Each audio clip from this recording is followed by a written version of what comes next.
Este vídeo será parte de uma série de outros vídeos em que trarei exemplos de desencarnações de espíritos nas mais variadas condições. A morte nunca será genérica. Cada um responderá ao processo de forma individual, de acordo com suas especificidades, com variantes emocionais, evolutivas, físicas e de entendimento do que há por vir. Por isso, os exemplos diversos são necessários para abrir nosso leque de conhecimentos. Neste vídeo traremos o exemplo da desencarnação de Dimas, descrita no livro Obreiros da Vida Eterna, ditada pelo espírito André Luiz a Francisco Cândido Xavier. Agradeço sua companhia e peço que se inscreva e deixe o gostei ao final do vídeo, se gostar do vídeo, pois é assim que você pode ajudar o canal. Jerônimo, o espírito experiente, estava à frente de comitiva destinada a auxiliar a desencarnação de Dimas. Ele descreve Dimas a André Luiz da seguinte forma: Dimas não conseguiu preencher toda a cota de tempo que lhe era lícito utilizar, em virtude do ambiente de sacrifício que lhe dominou os dias na existência a termo. Acostumado desde a infância à luta sem mimos, desenvolveu o corpo entre deveres e abnegações incessantes. Desfavorecido de qualquer vantagem material no princípio, conheceu ásperas obrigações para ganhar intimidade com as leituras mais simples. Entregue ao serviço rude, no verdor da mocidade, constituiu a família, pingando suor no sacrifício diário. Passou a vida em submissão a regulamentos, conquistando a subsistência com enorme despesa de energia. Mesmo assim, encontrou recursos para dedicar-se aos que gemem e sofrem nos planos mais baixos que o dele. Recebendo a mediunidade, colocou-a a serviço do bem coletivo. Conviveu com os desalentados e aflitos de toda sorte.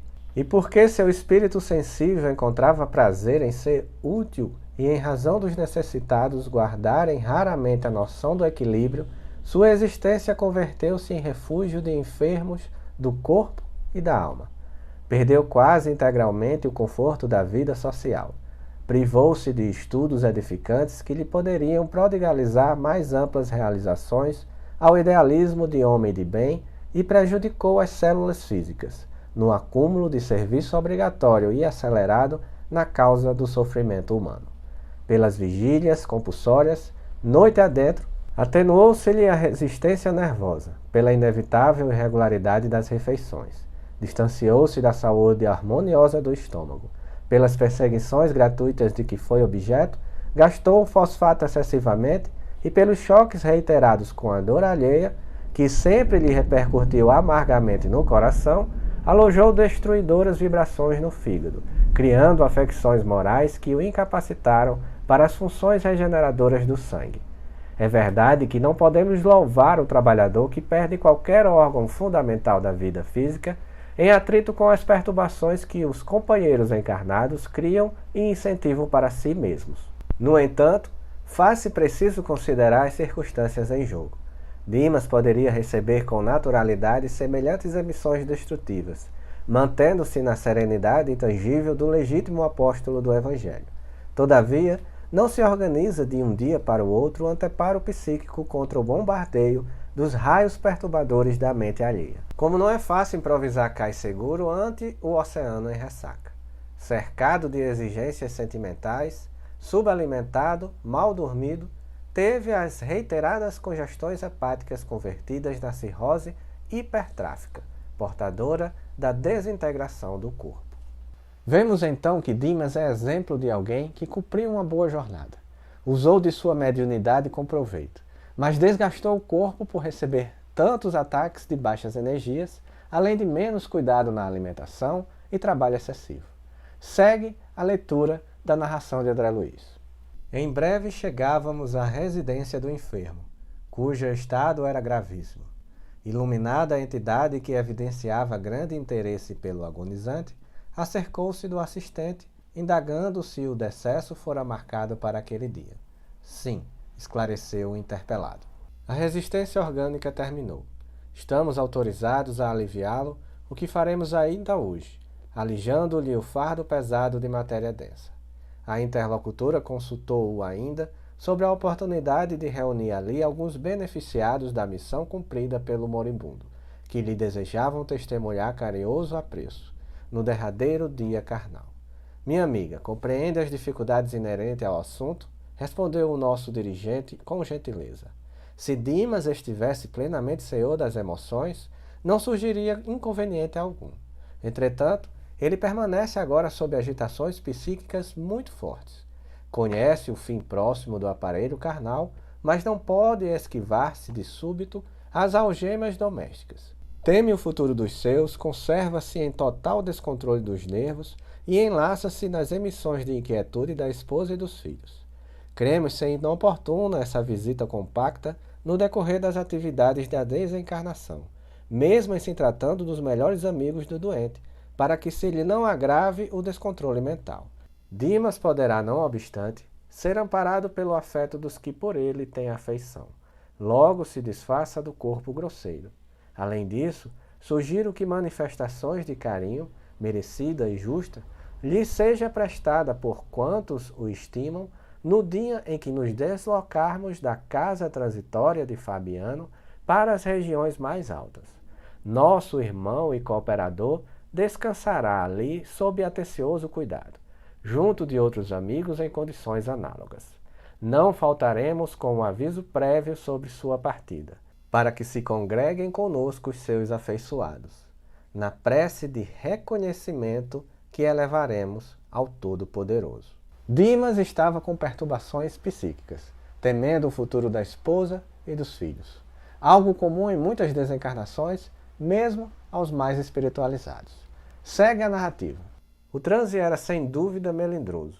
A esposa do médium ao pé dele, não obstante prolongadas vigílias e sacrifícios estafantes, que a expressão fisionômica denunciava, mantinha-se firme ao seu lado, olhos vermelhos de chorar, emitindo forças de retenção amorosa que prendiam o moribundo em vasto emaranhado de fios cinzentos, dando-nos a impressão de peixe encarcerado em rede caprichosa. Jerônimo apontou-a bondoso e explicou. Nossa pobre amiga é o primeiro empecilho a remover. Improvisemos temporária melhora para o agonizante, a fim de sossegar-lhe a mente aflita. Somente depois de semelhante medida conseguiremos retirá-lo, sem maior impedimento. As correntes de força exteriorizadas por ela infundem vida aparente aos centros de energia vital, já em adiantado processo de desintegração. Precisamos fornecer-lhe melhoras fictícias, asseverou o dirigente de nossas atividades, tranquilizando-lhes os parentes aflitos. A câmara está repleta de substâncias mentais torturantes. O assistente principiou, então, a exercer intensivamente sua influência. Dimas, de raciocínio obnubilado pela dor, não divisava a nossa presença. Os atritos celulares, pelo rápido desenvolvimento dos vírus portadores do coma, impediam-lhe percepções claras. As proveitosas faculdades mediúnicas que ele possuía haviam caído em temporário eclipse, ante os choques do sofrimento. Era, porém, extremamente sensível à atuação magnética. Pouco a pouco, com a interferência de Jerônimo, o amigo acalmou-se, respirou em ritmo quase normal, abriu os olhos fundos e exclamou reconfortado. Graças a Deus, louvado seja Deus. Neste ponto, após a aparente melhora de Dimas, sua esposa e filhos finalmente o deixaram só para também descansarem. Em breves minutos, o compartimento ficou solitário, facilitando-nos o serviço. O assistente distribuiu o trabalho a todos nós. Hipólito e Luciana, depois de tecerem uma rede fluídica de defesa em torno do leito, para que as vibrações mentais inferiores fossem absorvidas, permaneceram em prece ao lado, enquanto eu mantinha a destra sobre o plexo solar do agonizante. Iniciaremos agora as operações decisivas, declarou-nos Jerônimo resoluto. Antes, porém, forneçamos ao nosso amigo a oportunidade da oração final. Dimas faz oração comovente e seus olhos deixaram escapar lágrimas abundantes. Após breves minutos, observamos que o agonizante recordava a meninice distante. Na tela miraculosa da memória, revia o colo materno e sentia sede do carinho da mãe. Oh, se pudesse contar com o socorro da abençoada velhinha que a morte arrebatara há tantos anos, refletia. Após súplica comovente a Jesus e a Maria, convertera-se o coração do moribundo em foco radioso, e a porta de acesso deu entrada à venerável anciã, coroada de luz, semelhando neve luminosa. Ela se aproximou de Jerônimo e informou, após desejar-nos a paz divina: sou a mãe dele. O assistente comentou a urgência da tarefa que nos aguardava e confiou-lhe o depósito querido. Em breves instantes, tínhamos perante os olhos inovidável quadro afetivo. Sentara-se a velhinha no leito, depondo a cabeça do moribundo num regaço acolhedor, afagando-o com as mãos caridosas.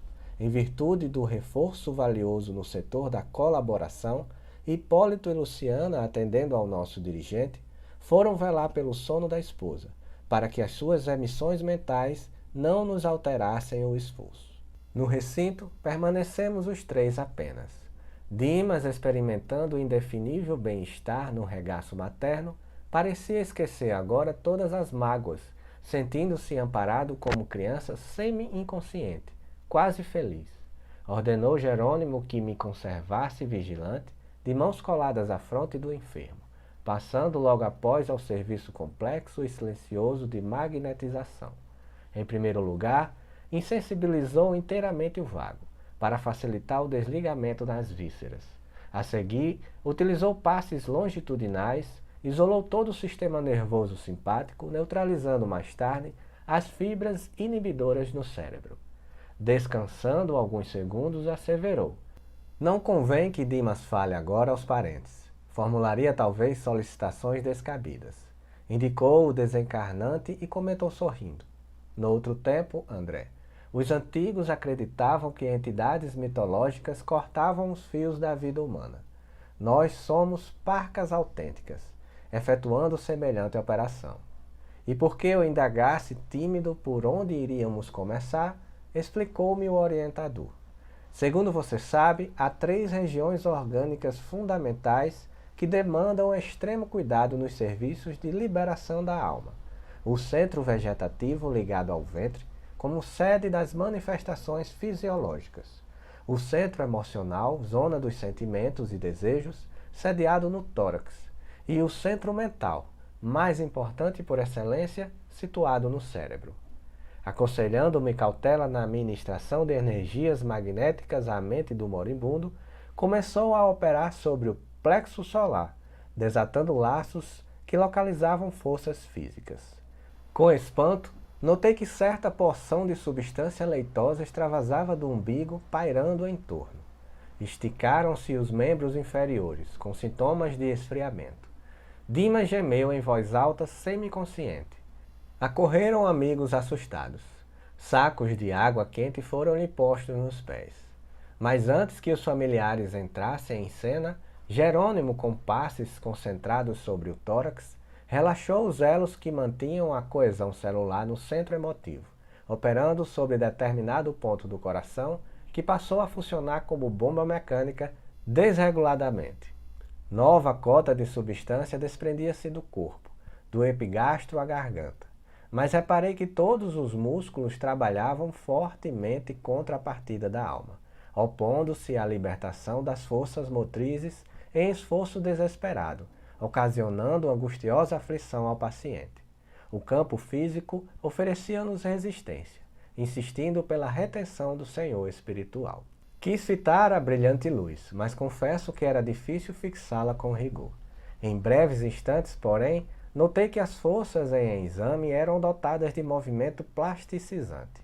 A chama mencionada transformou-se em maravilhosa cabeça, em tudo idêntica à do nosso amigo em desencarnação, constituindo-se após ela todo o corpo espiritual de Dimas, membro a membro, traço a traço. E à medida que o novo organismo ressurgia ao nosso olhar, a luz violeta dourada, fulgurante no cérebro, empalidecia gradualmente, até desaparecer de todo, como se representasse o conjunto dos princípios superiores da personalidade, momentaneamente recolhidos a um único ponto, espraiando-se em seguida através de todos os escaninhos do organismo perispirítico, assegurando, desse modo, a coesão dos diferentes átomos das novas dimensões vibratórias.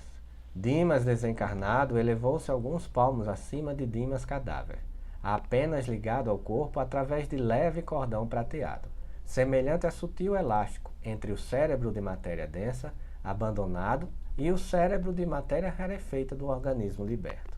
A genitora abandonou o corpo grosseiro rapidamente e recolheu a nova forma, envolvendo-a em túnica de tecido muito branco que trazia consigo. Para nossos amigos encarnados, Dimas morrera inteiramente. Para nós outros, porém, a operação era ainda incompleta. O assistente deliberou que o cordão fluídico deveria permanecer até o dia imediato, considerando as necessidades do morto ainda imperfeitamente preparado para desenlace mais rápido. E enquanto o médico fornecia explicações técnicas aos parentes em pranto, Jerônimo convidou-nos à retirada, confiando, porém, o recém-desencarnado àquela que lhe fora desvelada mãezinha no mundo físico. Minha irmã, pode conservar o filho à vontade até amanhã, quando cortaremos o fio derradeiro que o liga aos despojos, antes de conduzi-lo ao abrigo conveniente. Por enquanto, repousará ele na contemplação do passado, que se lhe descortina em visão panorâmica no campo interior. Além disso, acusa debilidade extrema após o laborioso esforço do momento. Por essa razão, somente poderá partir em nossa companhia, findo o enterramento dos envoltórios pesados, aos quais se une ainda pelos últimos resíduos. A anciã agradeceu com emoção e, dando a entender que lhe respondia às arguições mentais, o assistente concluiu: convém montar a guarda aqui, vigilante, para que os amigos apaixonados e os inimigos gratuitos não lhe perturbem o repouso forçado de algumas horas. Este foi o panorama da desencarnação de Dimas, com grandes aprendizados para nós. Aguardemos novos vídeos e novas experiências. Use os comentários e conte as suas impressões sobre essa narrativa. Obrigado pela sua companhia, peço que se inscreva e deixe o gostei para ajudar o canal e divulgar boas palavras. Até o próximo vídeo, se Deus quiser.